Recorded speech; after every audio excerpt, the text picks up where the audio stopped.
if we get a bipartisan vote here, Democrats are going to say that this bill was all about ending Trump crypto corruption, whether you believe that or not. And so it's a political game. Washington's all about politics. It's bitter. But I still think that there is enough motivated offices, Republican and Democrat, who want to get this done, who are willing to push through on the ethics side, hopefully so the substance can prevail. This episode is brought to you by FortisX. Guys, let's be honest, the crypto market has been moving sideways for a while now. A lot of people are just sitting on their coins, waiting for the next big move. But while you're waiting, your crypto is just sitting in your wallet doing absolutely nothing. That's why I want to mention one of my longtime partners, FortisX. Instead of just letting your assets sit idle, you can put supported cryptocurrencies into FortisX liquidity pools and earn daily rewards while still keeping the flexibility to withdraw whenever you want. One of the reasons I've continued working with them is because they keep delivering. The team is public. They've successfully completed Cyberscope team verification, KYC, passed independent security audits, and the platform has been building consistently for years. They focus on long-term growth, transparency, and security rather than hype. In a market like this, it makes far more sense to have your crypto working for you instead of letting it sit idle in your wallet. I've worked with FortisX for a long time, and if you're planning to hold your crypto anyway, I genuinely think it's one of the smartest ways to put those assets to work. And folks, I know security is very important to all of us as we hold our crypto assets, and they are fully audited by CertiK, and they are SEC registered and much more. So you got to check out FortisX. Go to fortisx.fi/x/thinkingcrypto. Link will be in the description. Hey folks, welcome into the Thinking Crypto podcast. I'm Tony Edward. And I'm Amanda Whitcroft. And joining us is Cody Carbone, who is the CEO of the Digital Chamber. Cody, great to see you. Great to see you, Tony, Amanda. Always glad to be here. Cody, I don't know what to say. The Clarity Act, ethics, and all the dialogue and the debate that's happening, it's kind of tiring me out. But I think it's a good time for us to be talking because there's potentially a vote that may be happening next week, the week of August 3rd. Let's start with the ethics issue. What's the latest there? So there was new ethics language from a bipartisan ethics agreement from Senator Tom Tillis and Senator Ruben Gallego and some other Democratic senators that was sent to the White House just yesterday. Now, we don't know how the White House is going to respond to this. Ultimately, the ethics language is about the president. You could say it's about all federal government officials, but it is about the president. And Democrats are looking to take the president to task. They, in trying to get to a yes on this bill, have to sell to their base that they did everything they can to stop the president from profiting off digital assets. So the ethics language, while it's not publicly out there, we know that it does include some of the things Democrats have been asking for since the initial text came out 2 weeks ago. They want state attorneys general to have a role here. They don't feel comfortable with just President Trump's own U.S. Attorney General being the sole law enforcement mechanism. So they want that. They want the president to divest all of the money he's made on crypto. So ultimately, it'll come down to what the White House thinks, how they respond. Is the president comfortable signing on to this ethics deal? If that's yes, and hopefully we know very soon now that they've had, almost 24 hours to look over it and probably will look over it through the weekend, I feel very comfortable about this bill moving forward because this bill has become solely about ethics, which is unfortunate. It's a 616-page bill, a bill that will be a landmark passage of statute that will create a foundational framework for digital asset regulation and allow the U.S. to lead, but it's all become about politics and ethics. So hopefully we understand where the White House is, if they're going to sign on to it, if they have more feedback for it. That will dictate where this bill moves forward over the next week and into the fall as well. Did people, including yourself and your organization, anticipate this to some degree that the Democrats would do this, double down on Trump and his profit and kind of straying away from the actual agenda that Clarity is? Yes, that's what it's become. Again, unfortunately. Yeah. There have been 12 Democrats who have been working in earnest with Republicans throughout this entire process. And all of those negotiations leading up to this point were on substance.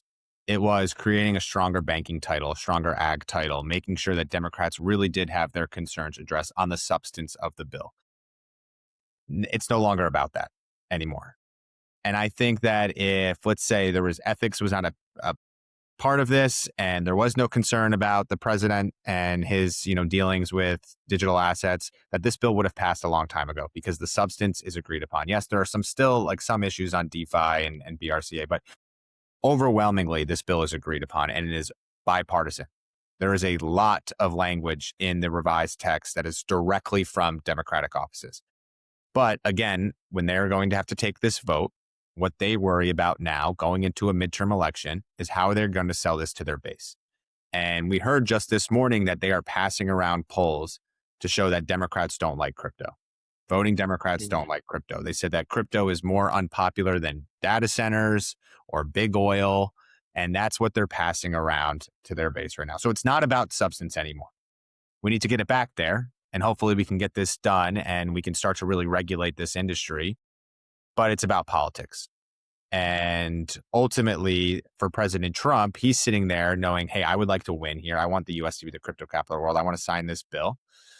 But I'm going to have to take some lumps here because no matter what, if we get a bipartisan vote here, Democrats are going to say that this bill was all about ending Trump crypto corruption, whether you believe that or not. And so it's a political game. Washington's all about politics. It's bitter. But I still think that there is enough motivated offices, Republican and Democrat, who want to get this done, who are willing to push through on the ethics side, hopefully so the substance can prevail. There have been a lot of Republican voices who've shown their support, and we know it's the large majority on the Republican side. But who are the, let's say, top 10 Democrats? I know it's a tough question if you can list off some names at the top of your head, but who are the top Democrats who will likely show their support for this bill? Well, again, it all hinges on ethics. But Senator Kirsten Gillibrand has been the leader here. She has been the one who, before it was cool, has been getting on the Lummis-Gillibrand bills of the previous Congress, has been pushing for a regulatory framework here. You've got other Senate Democrats on the banking committee, Ruben Gallego, Angela Alsobrooks, Senator Warnock, Senator Ossoff, Senator Andy Kim. Even on the ag side, you've got Senator Booker, who's been pushing for this. So there are, and I would look to, for everyone listening here, if you want to know where a lot of the Democrats are and who do you think the gettable Democrats are, which is important, look to the vote of the Genius Act. There were 18 Democrats who voted yes on that bill. That's how we're looking at it, is that they're interested in passing digital asset rules of the road. Even Minority Leader Schumer has been interested in getting this done. Senator Ron Wyden is one of the ones who didn't vote for the Genius Act, but has introduced with Senator Cynthia Lummis the BRCA, Blockchain Regulatory Certainty Act, as a standalone, wants to get this bill done. Senator Rosen from Nevada wants to get this bill done and has said, if you have an ethics deal, we'll get this bill done. So there is a handful who are willing to support clear market structure rules if you get ethics. And that's why I think if you get an ethics deal done here over the weekend into early next week, while we might not have time to at least to pass the bill fully through the Senate, we can begin the process, get some procedural votes, and I'll feel very good that they can pass this once they get back in September. I was surprised to learn Senator Lummis recently said that Senator Hawley, Republican, is resistant on signing Clarity, and I don't think he signed Genius either. Do you understand his positioning and why that is? Both him and Senator Paul did not support the Genius Act. They have taken a position very similar to Senator Elizabeth Warren that is just anti-big tech. And they have grouped in digital assets with big tech. That there needs to be hands off when it comes to big tech. We don't need more rules of the road on big tech. They don't like it. They think it is corruption. They think it is bad influence on the American people. So Hawley has never been interested in engaging with this industry. Paul's the same way. So when you're doing a vote count at home, you have 53 Republicans. You need 60 votes. That's at least 2 Republicans that are likely a no. Mitch McConnell, we don't know where he is. So we don't know if he's voting yes or no or voting at all. So really you need to get all other 50 Republicans. That means then you have to get at least 10 Democrats. Again, go back to Genius, you got 18 Democrats. So you're looking to get at least 10 of those 18 and probably 12, 13, 14 to feel comfortable. Now, in addition to ethics, we see the banks are still drumming up noise about the stablecoin yield issue despite a compromise that was made in the Senate Banking Committee. Do you foresee that also being a challenge, or are they just trying to get as much as they can? I wish they would stop. They're relentless. It's funny that I think they could have had a lot of their issues resolved if they were paying attention when we passed the Genius Act or paid attention when we passed the Clarity Act out of the House a year ago.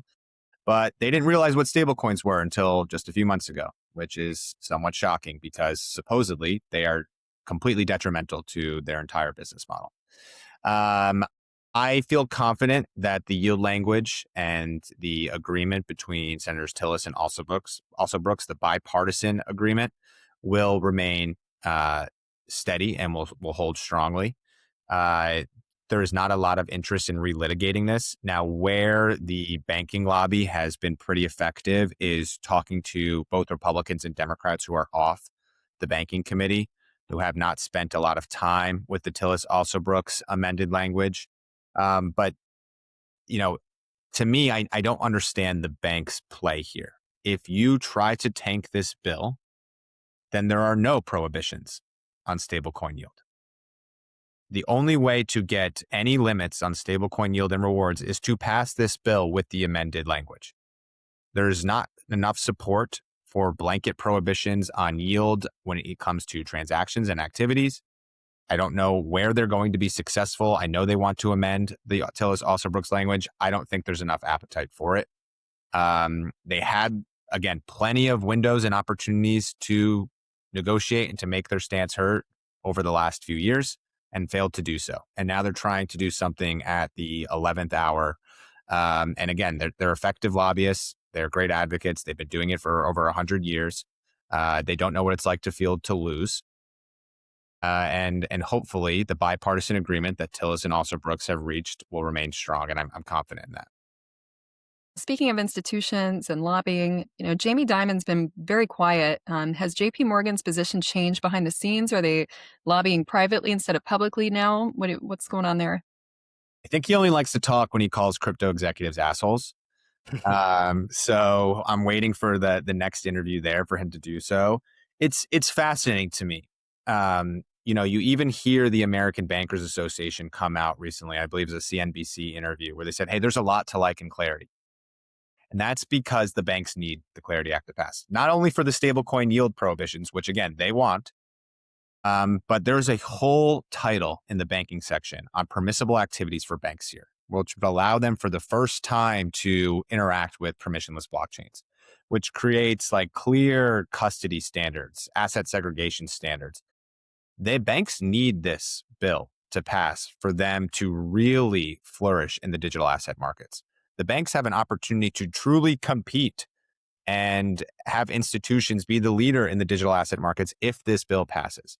So I'm not surprised to hear some of the banks like a JPMorgan start to be more quiet as this is getting towards the finish line, because while they might rail against digital assets sometimes in some venues, they're all trying to compete here. Yeah. And so looking at what they're really saying at face value, they are trying to hold off the crypto industry as much as possible so they can catch up. And so if this bill stalls a little bit longer, they can catch up more and more because they are building. I've always been fascinated while JPMorgan and Jamie Dimon publicly has said like Bitcoin's a scam, crypto's a scam, we don't need it. They have been the largest employer of blockchain developers in the entire world because they know this is where the markets are going. People are demanding faster, cheaper opportunities. We saw what Genius did overnight in the payment space. That's what the market structure bill Clarity will do for every other financial asset. Provide cheaper alternatives within 24 hours of signing. The banks will compete here. They want this bill. I wish they would just say so publicly. So Cody, the ideal scenario, the White House agrees to the ethics language, the bank's complaining about the stablecoin yield issue, not such a big item. Monday, everybody agrees on the current draft of that bill. When could the vote happen? On Tuesday, Wednesday, and let's say passes the Senate, do we have enough time for it to go to the House to pass the House? We won't have enough time for it to go to the House. The House is already out of session. So this is becoming I've changed my expectations of what success is over the next week. And thank God it's only a week. we need to begin the process as you like outlined, Tony. We need to start to have some of the procedural votes. I think for all the people who are unfamiliar with the legislative process, they probably just think, all right, there's one vote in the Senate, that's a pass. And then there's one vote in the House that's passed. No, there's a motion to proceed vote that needs to happen. It needs to get on the Senate calendar first. Then there's a cloture vote, which is what needs 60. They need a cloture vote, which is a motion to end debate on the bill. There's going to be amendments. So there's some time locks here. You need at least like 30 hours of debate before you can go into end debate. So there's a lot of steps that need to happen before you get the final passage. What everyone is looking for now, because we're running out of time, and there's still some other priorities for the Senate to take on next week before they leave for a month, is can we get the bill on the Senate calendar? Can we begin debate on this bill? And can we get a cloture vote? Can we see where the senators are? Can we get 60 votes there to end debate? Can we then tee ourselves up where the first week they're back in September, all they need is just that one passage vote. Then all the House needs is that one passage vote, and it can move very, very quickly to the president's desk. If we can get some procedural votes next week that show where senators are, that can get us to at least 60, 65, where we feel really comfortable that this bill is moving immediately when they're back in September, that is success right now. We're not going to get the bill likely to pass the full Senate. We just don't have enough time. As I mentioned, the House is already gone, so it's not going to pass the House anyway until September when they get back. So can we set ourselves up where we make it as easy as possible for us in September? To do that, we need to get the ethics deal. And that's a lot of pressure on the White House, who, has already given a lot here. And it's the first time that a president is going to self-impose some limits on his activity. Well, that was what was offered initially. Democrats didn't like that. So can we get that ethics deal? And can we start the procedural process?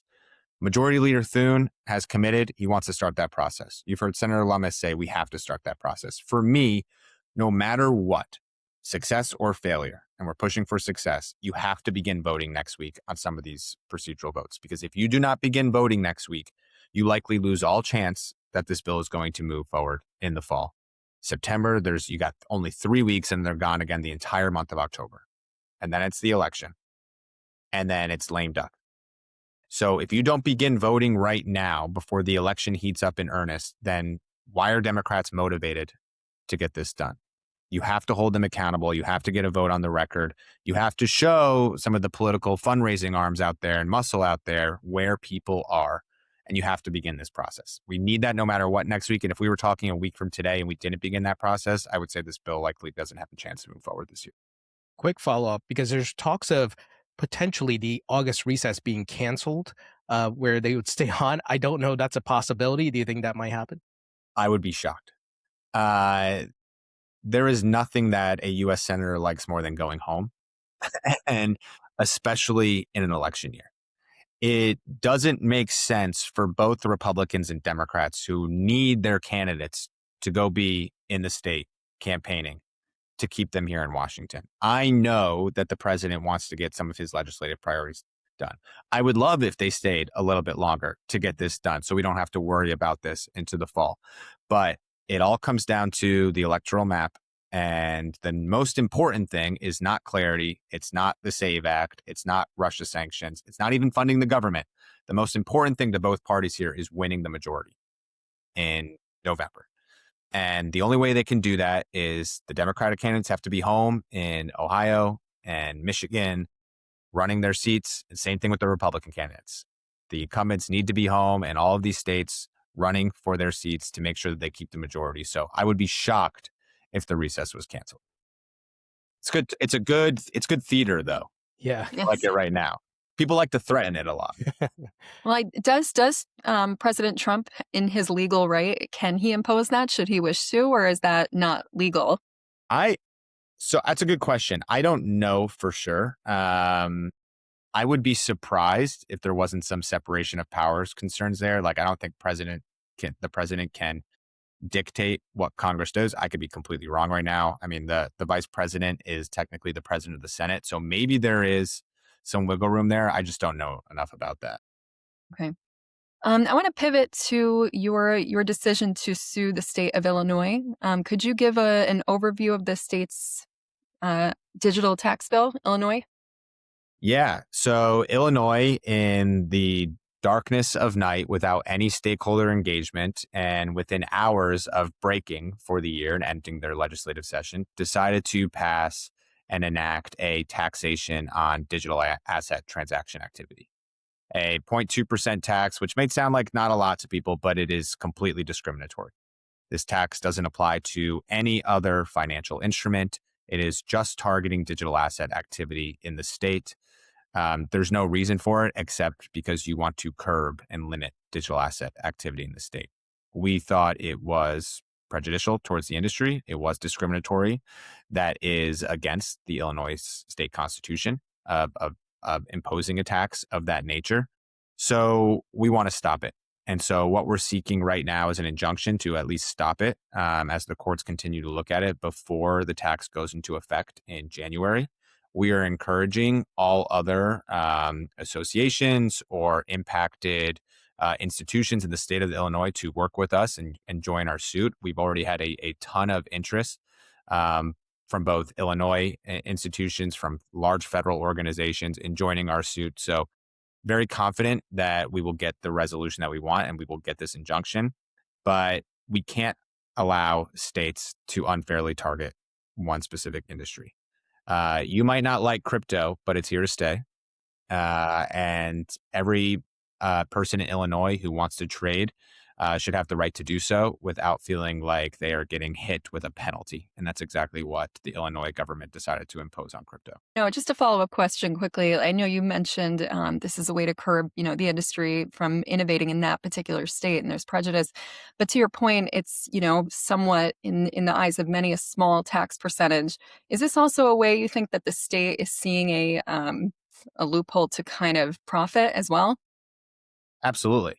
It is. It's all about revenue for them because I think they are thinking that, all right, it's, a 0.2% tax, which does add up. Anytime I'm moving my crypto, if I'm moving my, for my self-custody wallet back to Coinbase, I'm getting taxed. And that could add up if you're talking about B2B payments, millions, billions of dollars.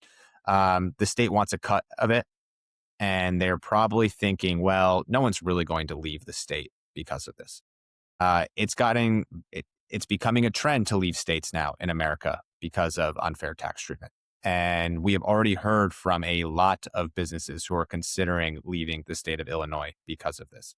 It does not make sense when you could drive over from Illinois into Indiana, or go all the way up in Michigan, and you could save potentially millions of dollars if you're a business in the digital asset space just because of this tax. So yes, I understand that there's a revenue component here, and states usually have a lot of leeway in finding ways to build revenue, but it seems to be unfair in the way that they are imposing this, and unfair on one specific industry. That's what we're trying to stop. Cody, I had Googled the governor's name and I put Elizabeth Warren next to that, and I saw there's some deep connections there, campaigning together, some anti-crypto opponents or going against crypto, folks who are pro-crypto. So it seems like this idea may have been seeded by Elizabeth Warren.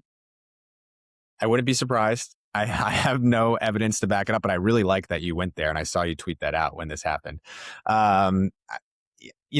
There is this group of the progressive wing of the Democratic Party who view crypto as a threat. It is a threat to their ethos that more government is good. And crypto being born out of this libertarian movement of, removing intermediaries, removing, regulated control, and putting more power in people's hands to transact directly with one another.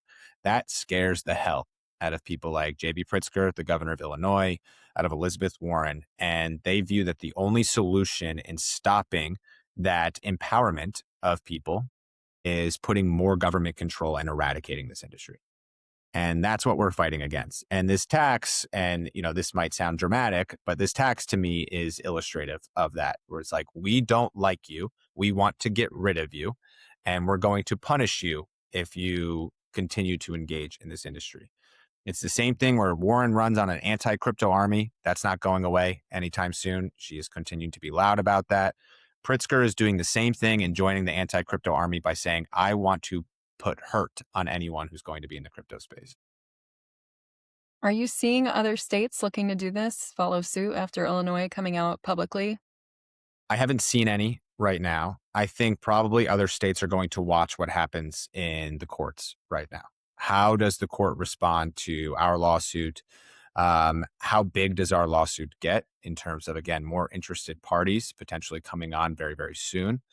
Um, but I wouldn't be surprised as other states who have governors and governments that are very similar to the most progressive wing of the Democratic Party, if they start to impose as well. There is this group, this political group that just really hates this industry. And for me, I don't understand that. I don't think the Democratic holders of crypto feel that way. We ran a poll last October that showed that a majority of U.S. crypto investors actually lean liberal, that actually vote Democratic, and they are being alienated from some of their representatives. So I don't know why that this technology has become so partisan for some of these people, why it scares them so much. I've got my theory I laid out on like just their ethos and how this offends them. But we need to get to a point where crypto is completely nonpartisan. The technology is completely nonpartisan, where it doesn't matter if you're a Democratic government or a Republican government, you want to find ways to embrace this technology because it's empowering your citizens and empowering your businesses, and they're using it for cheaper, more competitive, more efficient alternatives. That's the goal. That's what we're fighting for every day. So hopefully no other state copies this and replicates this, and they see this as a fool's errand by Illinois, and Illinois is laughed at about this. But we'll see. TBD. Well, Cody, thank you guys for fighting the good fight. And, we got your back and ready to support you. And again, like I will make the public plea. If you are a business in Illinois or you have any business in the state of Illinois and you want to join our lawsuit, reach out to us directly. You can email info@digitalchamber.org or email me directly, reach out to us. We want as many parties that are impacted by this as possible to join our suit. Thank you, Cody. Till next time. Yeah. Thanks, guys.